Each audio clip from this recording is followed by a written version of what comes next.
Merci, oui, j'ai eu la chance de pouvoir créer ça hier soir parce que le docteur de Vallière nous a fait faux bond un peu à la dernière minute. Merci. Euh, j'ai pensé vous parler, je ne suis pas capable, je suis pas un infectiologue, donc je n'étais pas capable de parler des vaccinations. Donc, j'ai opté de prendre un autre domaine, un domaine dans lequel on nous pose tellement de questions durant les consultations. C'est finalement d'où vient cette maladie, comment ça se fait que moi je l'ai attrapée. Et c'est des questions que les gens se posent beaucoup. D'abord, c'était un tout petit peu déjà présenté par Fabienne Eliafi. Il y a beaucoup de patients qui sont concernés. On observe qu'il y a beaucoup plus de patients dans le monde occidental, marqués en rouge ici avec les plus hautes prévalences. Donc la prévalence, c'est le pourcentage de patients dans une population. On voit que le monde occidental est beaucoup plus touché que les pays moins développés ou que les pays émergents. Et ça, c'était une observation depuis le début.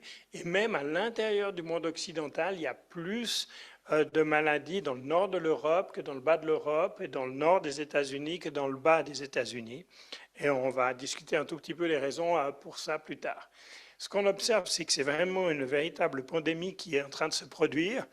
Il y a beaucoup de patients le nombre de patients augmente dans le monde occidental. Vous voyez les barres brunes, pardon. Et dans les pays nouvellement industrialisés, on voit que la même courbe est en train de se générer. Donc il y a malheureusement quelque chose dans le mode de vie occidental qui ne va pas, ou en tout cas qui va bien pour ces maladies, mais pas tellement pour les patients. Et c'est quelque chose qui se reproduit dans les pays qui sont en train de s'industrialiser. On peut penser par exemple à l'Indonésie, la Malaisie, la Chine. C'est des pays qui ne connaissaient pas tellement ces maladies il y a 50 ans et maintenant, ça démarre. Donc,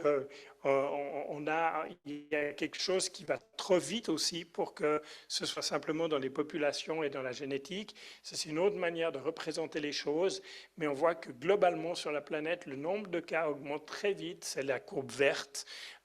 Et ça, c'est le nombre total de cas et c'est piloté par la courbe rouge, en fait, qui est le nombre de nouveaux cas annuels. L'incidence, c'est le nombre de nouveaux cas par année.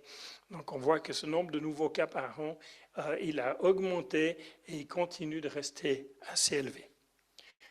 Ça, c'est des données qu'on avait développées avec Pascal Vuillera au départ dans la cohorte vaudoise. On avait colligé tous les cas du canton et on les avait placés sur des études similaires qui regardaient le nombre de cas qu'ils avaient dans toute leur population. Et c'est des données Europe et États-Unis. Et puis on avait placé le canton de Vaud. Je crois que le machin ne marche plus. On avait placé le canton de Vaud, j'ai mis le petit drapeau Liberté et Patrie, parmi ces courbes. Et on voit que l'ensemble des courbes rouges, des points rouges font une courbe pour la colite ulcéreuse. L'ensemble des petits cercles blancs, c'est la maladie de Crohn. Et on voit que les deux sont en augmentation. Et puis, c'est Alain Schopfer, à côté de moi ici, qui a piloté l'étude suivante qui a été faite avec la banque de données des patients Elsana sur 1,2 million d'assurés. Et on voit que les chiffres continuent d'augmenter. En 2014, les deux points sont plus hauts et on voit que la droite finalement qui était dessinée se continue et que le nombre de nouveaux cas augmente. Quelles sont les causes derrière? Pourquoi ça se développe comme ça et pourquoi ça change si vite? On sait depuis longtemps qu'il y a une base génétique dans ces maladies, mais la génétique ne peut pas expliquer une augmentation si rapide. Il faut une génération pour que la génétique puisse être amplifiée.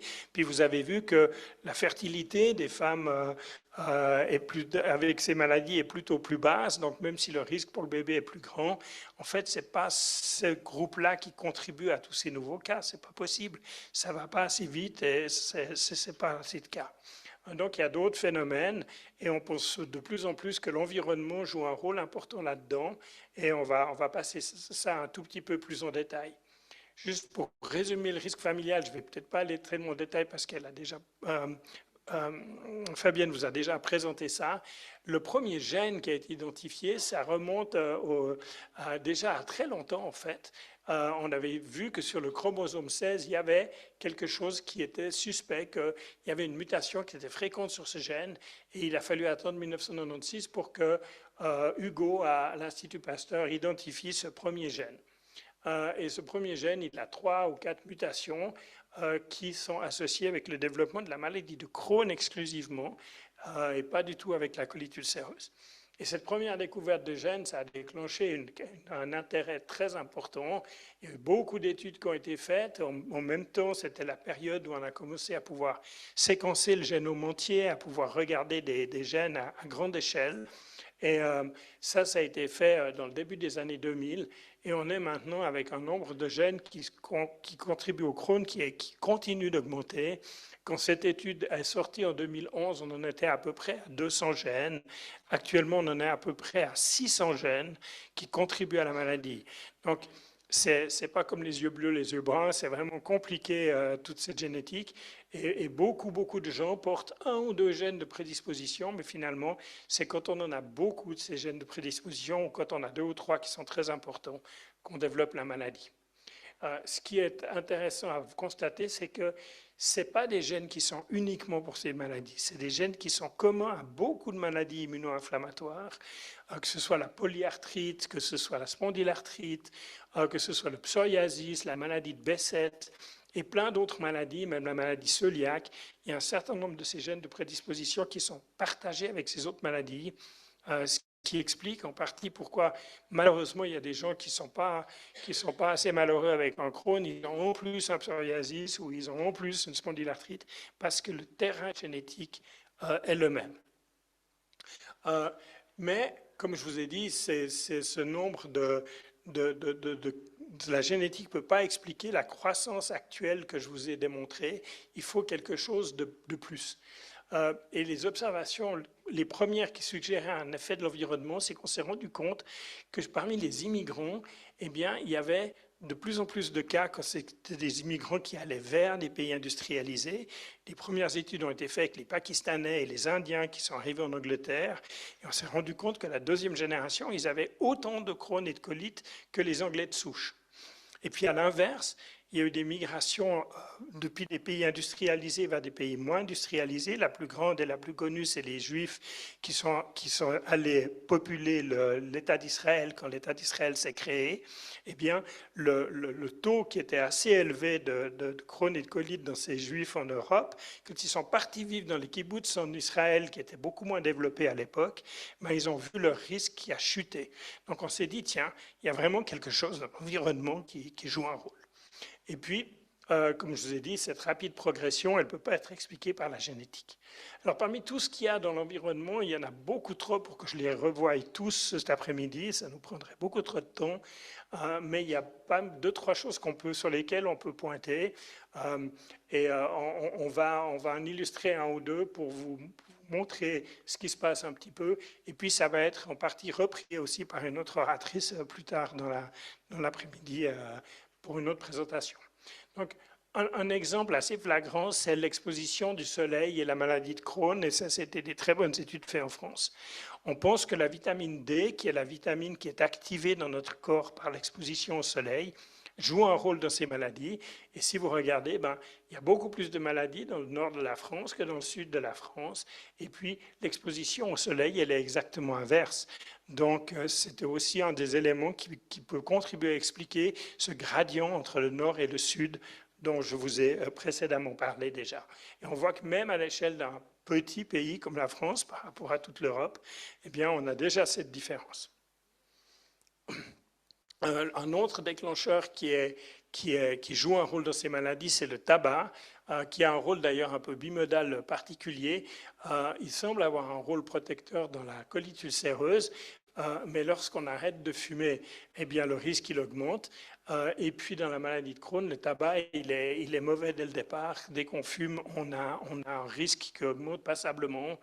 Ce qu'on appelle les OR, les odds ratio, c'est la multiplication du risque. Donc vous voyez qu'on a une multiplication du risque qui peut aller jusqu'à presque 2 fois si on fume, et malheureusement on fume plus dans nos pays occidentaux que dans les pays en voie de développement. C'est en train de s'inverser et peut-être ça explique pourquoi dans les pays en voie de développement maintenant ces maladies augmentent aussi. Il y a des médicaments qui peuvent être des déclencheurs. Il y a pas mal d'adjuvants alimentaires. Ça, je crois que ça va être discuté plus en détail par Ginette Footing plus tard. Mais on se rend compte que dans notre mode de vie occidental, on est exposé à beaucoup d'adjuvants alimentaires et de produits qui sont soit des agents blanchissants, soit des émulsifiants qui nous permettent de garder des mayonnaises qui ne vont pas trancher pendant des mois. Et ces adjuvants ont un rôle délétère. Et puis, ce qu'il faut dire aussi, c'est qu'on a cherché, puisque c'était des maladies digestives qui causent des diarrhées, on s'est beaucoup inquiété que ce soit des infections, mais on n'a finalement jamais pu trouver une infection responsable du Crohn, même si d'avoir une infection entérique peut redéclencher une rechute. Par contre, parmi les bactéries, le microbiote joue un rôle important. On sait que le microbiote, il est le plus dense dans le côlon droit et dans la fin de l'intestin grêle. C'est aussi là qu'on voit assez souvent ces maladies se déclencher. On sait que les bactéries passent à travers la muqueuse dans les maladies inflammatoires et contribuent à l'inflammation. Et par contre, si on a une mauvaise complication du Crohn, notamment un abcès, puis qu'on doit vous mettre une poche transitoirement pour dériver les sels en amont, eh bien en aval de la poche, où il n'y a plus d'exposition aux sels, où il n'y a plus de bactéries, eh bien la maladie se calme. Donc la dérivation, ça calme la maladie, c'est un élément de plus qui fait penser que les bactéries jouent un rôle. Et on peut aussi transitoirement améliorer ces maladies avec des antibiotiques. Et puis, si on a maintenant plein de modèles expérimentaux, notamment de souris, qui miment ou qui développent des maladies qui ressemblent au Crohn ou à la colite. Et si on élève ces animaux en milieu stérile, ils ne vont pas développer la maladie. Et puis si après, tout d'un coup, on les sort du milieu stérile et on leur permet d'avoir une flore intestinale, eh ben, ils vont développer la maladie. Donc vraiment, les bactéries jouent un rôle là-dedans et on va revenir un petit peu en détail là-dessus. On sait que le microbiote aussi est différent chez les patients malades que chez les personnes saines. On a fait une des plus grandes études qui a jamais été faite dans le domaine, on l'a fait dans la cohorte suisse des patients Crohn et colite. Peut-être certains dans la salle ont participé d'ailleurs à cette cohorte, et peut-être qu'il y a leurs données qui sont là-dedans.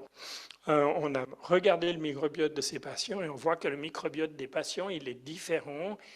Et il est différent entre le Crohn et la colite. Si vous regardez la partie à votre gauche du graphique, on voit qu'il y a un certain nombre de classes de bactéries qui sont plus fréquentes dans la colite et d'autres qui sont plus fréquentes dans le Crohn.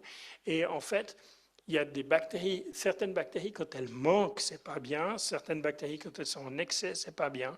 Et donc, d'avoir un pattern différent peut contribuer à ces maladies. Le petit problème avec ça, je l'ai illustré là au coin, c'est un problème de poule et d'œuf. Quand on fait une mesure à un moment donné chez ces patients, on ne sait pas qu'est-ce qui est la cause de la maladie et le nombre de perturbations qui vont être les conséquences de la maladie ou même du traitement. Donc c'est très difficile dans cette complexité d'attribuer certaines bactéries à la maladie. Je vous ai fait un graphique comme ça, ou je vous ai montré un graphique comme ça que j'avais fait précédemment pour illustrer que finalement, dans ces maladies, voilà, j'en ai un autre qui est beaucoup plus détaillé, on va le regarder en détail pendant les prochaines 20 minutes. Si je vous le montre, c'est justement pour vous montrer jusqu'à quel point on en est dans la complexité des phénomènes qui se passent actuellement. Il se passe beaucoup de choses dans la muqueuse de ce tube digestif. Pour ceux qui ont encore besoin d'une explication à la fatigue chronique de ces patients, je crois qu'on a l'explication qui est là. Il se passe beaucoup de choses, mais on peut résumer ça en 3-4 points importants. le microbiote va être altéré et la barrière intestinale va être altérée. Ce qui se passe, c'est que des bactéries qui vont être plus irritantes, notamment parce qu'elles ont ingéré des adjuvants alimentaires qu'elles n'auraient pas dû recevoir, ces bactéries plus irritantes, elles peuvent maintenant passer à travers la muqueuse parce que le mucus a été détruit par d'autres adjuvants, notamment les émulsifiants. Et puis ces bactéries plus irritantes en surnombre, elles vont arriver dans la muqueuse. Et là, malheureusement, la prédisposition génétique fait que ces patients ne sont pas capables de gérer cette attaque de manière correcte. Il va y avoir une mauvaise élimination de ces bactéries, trop d'activation de l'inflammation, un problème de réguler la réponse et de calmer le jeu. Et puis finalement, donc, il y a une inflammation qui va se générer de manière exagérée. Et puis ça va amener des dommages supplémentaires à la muqueuse, et puis on a fermé le cercle vicieux. Plus il y aura des dégâts sur la muqueuse, plus il y aura de bactéries qui vont rentrer, et la situation va aller de moins en moins bien. Donc, les bactéries de la flore, elles sont au milieu de ce cercle vicieux. C'est pour ça que si on les élimine, ça va mieux, mais on ne peut pas vivre sans notre microbiote. Donc, on est pris au piège de devoir gérer l'inflammation qui est là-dessous. Finalement, ces maladies, c'est une réaction inflammatoire et immunitaire qui est anormale contre votre propre microbiote, alors que on devrait tous le tolérer, notre microbiote. Et ce défaut de tolérance, il est probablement génétiquement, il se développe chez des gens génétiquement prédisposés, et elle est déclenchée par tous ces adjuvants et ces phénomènes de l'environnement. Donc voilà un peu comment la maladie se développe. Et je suis prêt à répondre bien sûr à vos questions.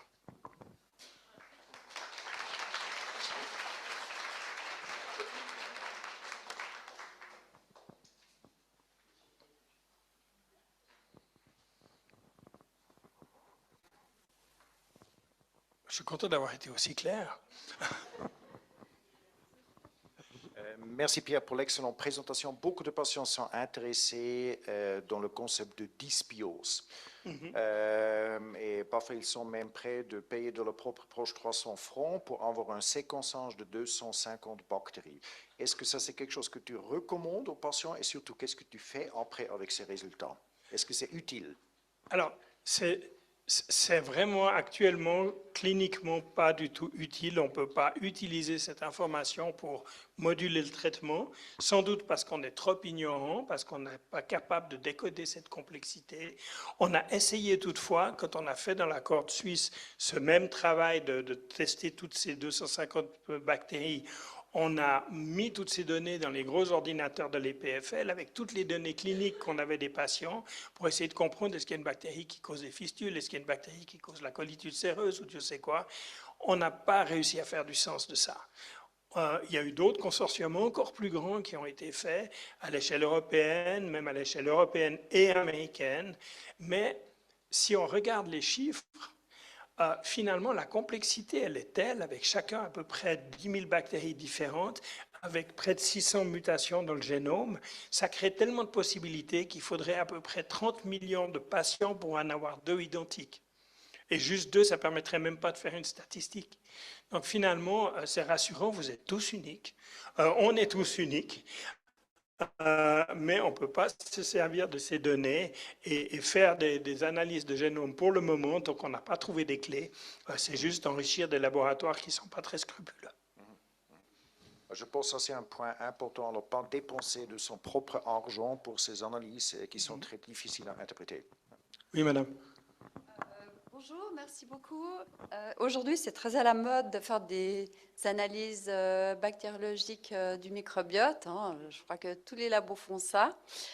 Mais alors, en fait, si ça ne sert à rien, est-ce que c'est utile de prendre des probiotiques? Et puis, quelle bactérie prendre, vu qu'on ne sait pas laquelle favorise ou défavorise?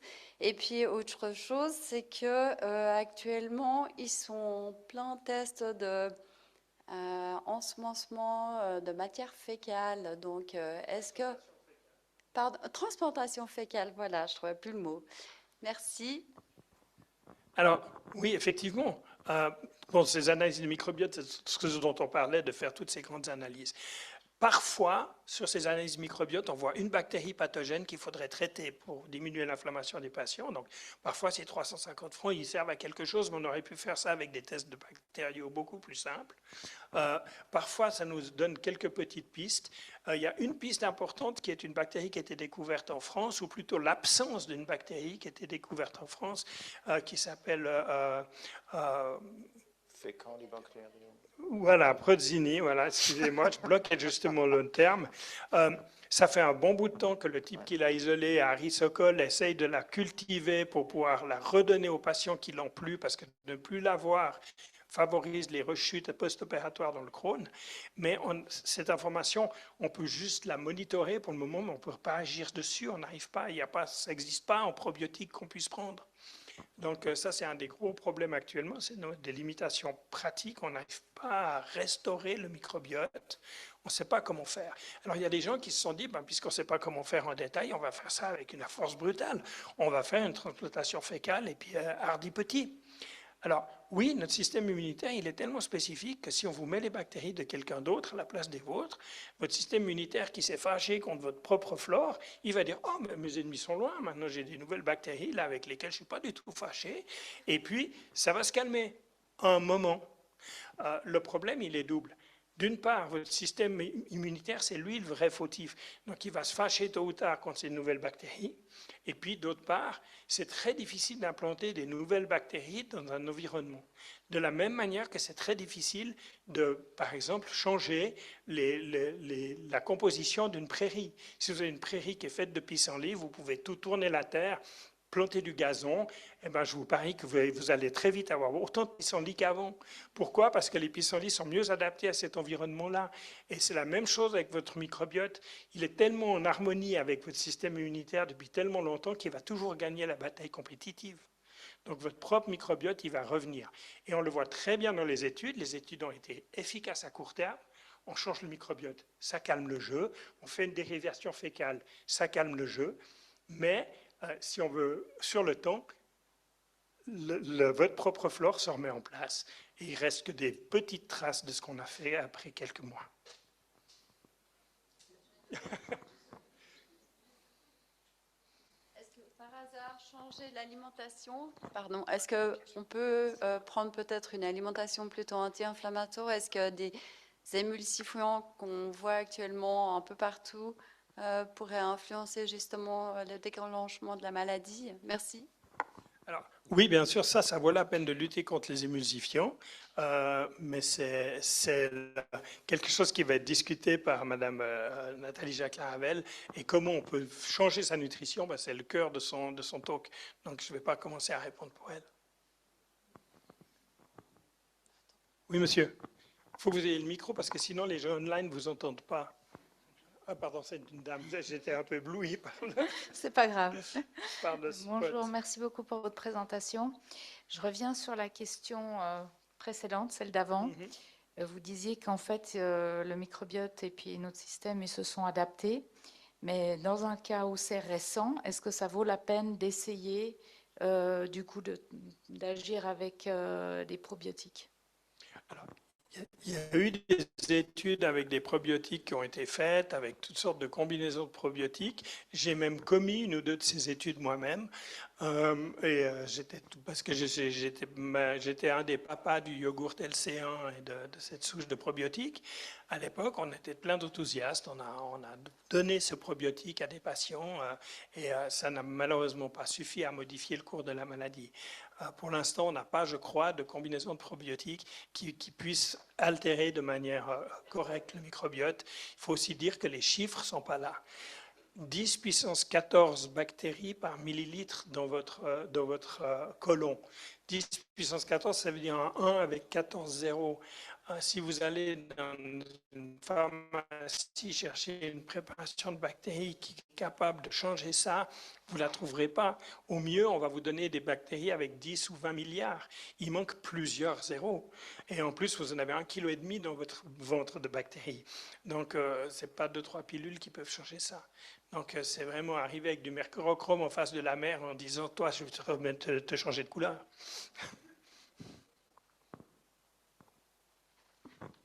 Juste pour ajouter une petite chose par rapport au microbiote, etc. Il faut savoir qu'actuellement, dans le microbiote, ce qu'on cultive, c'est des bactéries. Donc, parce que c'est ce qu'on arrive à séquencer. Mais le microbiote, c'est comme il a dit, c'est une prairie. C'est-à-dire que c'est des bactéries, c'est des virus, c'est des archées, c'est des micro-organismes qu'on ne sait même pas exactement ce que c'est, et c'est un équilibre. Et on a encore une vision très mécanistique des choses, très ça, plus très infectiologique, cette bactérie donne ça. Mais en fait, on se rend compte avec les études qu'il y a vraiment une notion d'équilibre. C'est vraiment une notion d'équilibre. Et c'est pas simplement celle-là qui manque, celle-là qui en a trop, etc. Des fois, c'est beaucoup plus complexe que ça. C'est des interactions, c'est même beaucoup d'interactions qu'on ne comprend pas avec des choses qu'on ne comprend pas. Le pourcentage de virus cultivables, séquençables est encore extrêmement infime. Les champignons, etc., c'est vraiment des écosystèmes. Et actuellement, on met beaucoup l'accent sur les bactéries parce que c'est ce qu'on arrive à faire, mais c'est un peu comme l'histoire de la médecine, c'est-à-dire le gars qui cherche ses clés sous un lampadaire, mais pourquoi il cherche sous un lampadaire? Parce que c'est là qu'il voit. Voilà, parce que c'est là qu'il y a de la lumière. Mais il y a tout le reste de la rue à côté. Et il faut se dire qu'on est vraiment dans cette étape-là où on est encore en compréhension de beaucoup de choses par rapport au microbiote. Pardon. Non, c'est excellent. C'est exactement ça. On a une va question. continuer. Pardon? Pardon. Oui, on a une question qui est venue donc en ligne. Est-ce que le stress peut déclencher une poussée, voire même faire déclarer une maladie de Crohn? Alors, il y a pas mal d'études qui ont été faites dans les années 2000. Il y a beaucoup d'études qui venaient d'Autriche d'ailleurs, où il y avait une professeure de psychologie qui s'est beaucoup intéressée à ça. Et le stress, clairement, peut déclencher des poussées. On ne sait pas très bien comment. On sait que le stress altère beaucoup la réponse immunitaire. Donc, c'est probablement quelque part dans cette nébuleuse, mais ce n'est pas clair. Par contre, que le stress cause la maladie, ça, les spécialistes ont de la peine quand même à l'imaginer, parce qu'on a assez d'éléments causaux qui sont dessous. Et c'est plutôt un déclencheur qu'une vraie cause. Je propose qu'on passe au topo suivant. Donc, ça va être mon plaisir maintenant d'introduire la doctoresse Nathalie Jacquelin-Ravel, qui est nutritionniste de formation et qui va nous parler justement de qu'est-ce que je peux manger avec une Mickey.